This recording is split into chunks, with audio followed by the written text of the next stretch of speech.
To family, आप सबका मेरे चैनल पे स्वागत है।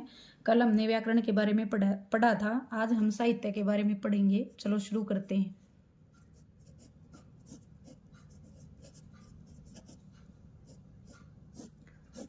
साहित्य, सबसे पहले हमें ये पता होना चाहिए कि साहित्य जो शब्द है वो किस भाषा का है। तो साहित्य जो शब्द है वो लैटिन भाषा का है। लैटिन भाषा का है और लैटिन भाषा का अर्थ, जो ये लैटिन भाषा है वो एक प्राचीन शास्त्रीय भाषा है। लैटिन जो भाषा है वो एक प्राचीन शास्त्रीय भाषा है। और ये जो लैटिन भाषा है, लैटिन भाषा है, इसकी उत्पत्ति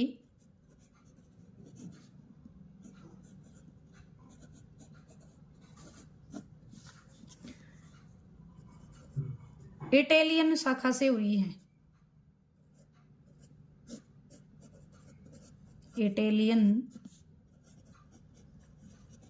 शाखा से हुई है। किससे हुई है? इटालियन शाखा से हुई है। अब इसको साहित्य जो है इसको विधा भी कहते हैं। साहित्य को विधा भी कहा जाता है। अब इसकी परिभाषा के बारे में पढ़ेंगे। किसी भाषा के संचित ज्ञान कोश को साहित्य कहते हैं। ज्ञान कोश को साहित्य कहते हैं। साहित्य किसे कहते हैं? किसी भी भाषा के संचित ज्ञान कोश को साहित्य कहा जाता है। और साहित्य को हम क्या कहते हैं? विधा भी कहते हैं। अब साहित्य के प्रकार पढ़ेंगे। साहित्य के प्रकार, साहित्य जो है ये दो प्रकार का होता है। साहित्य जो है वो दो प्रकार का होता है। नंबर 1 गद्य साहित्य और नंबर 2 पद्य साहित्य।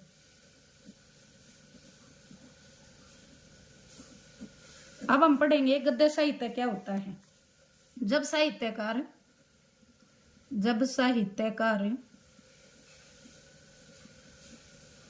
साधारण रूप से बोलचाल की भाषा में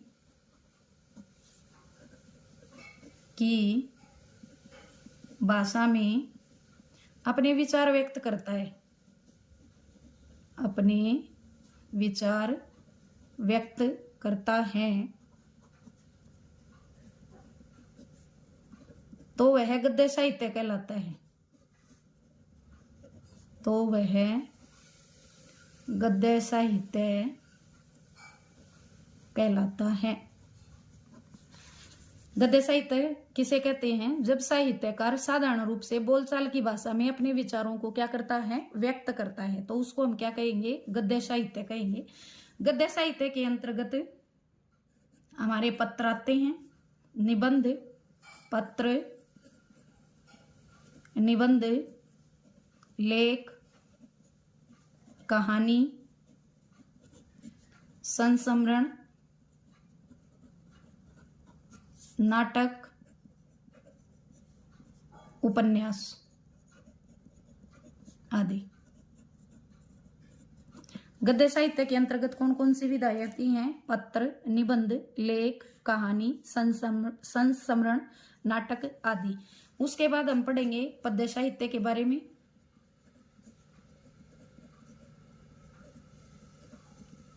जब साहित्यकार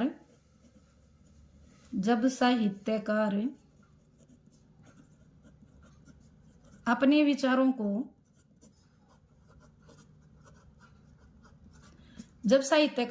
विचारों को तुकबंदी या लय द्वारा प्रकट करता है।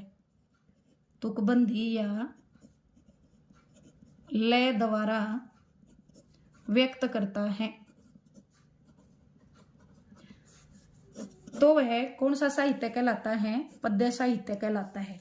पद्य साहित्य क्या किसे कहते हैं? जब साहित्यकार अपने विचारों को तुकबंदी या लय द्वारा व्यक्त करता है तो पद्य साहित्य कहलाता है। पद्य साहित्य के अंतर्गत दोहा, छंद, कविता, साखी, गीत, पद आदि रचनाएं आती हैं। आदि रचनाएं आती हैं। अब पद्य साहित्य में आपने पढ़ा होगा, जैसे कबीर की रचना है बीजक, वो दोहों में रची गई है।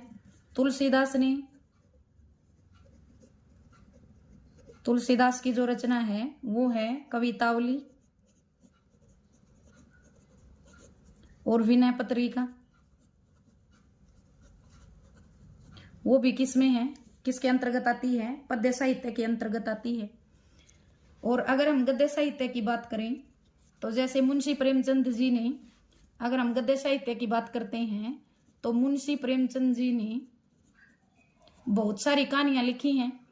जो मानसरोवर है, मानसरोवर एक कहानी है जिसमें 8 कहानियों का संग्रह है। फिर मुंशी प्रेमचंद जी ने गोदान,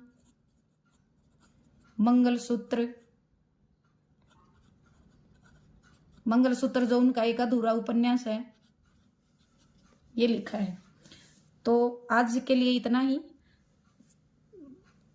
साहित्य के बारे में आपको अच्छे से समझ में आ गया होगा। अगर आपको मेरी वीडियो अच्छी लगे तो कमेंट करें, लाइक करें, शेयर करें, सब्सक्राइब करें। धन्यवाद।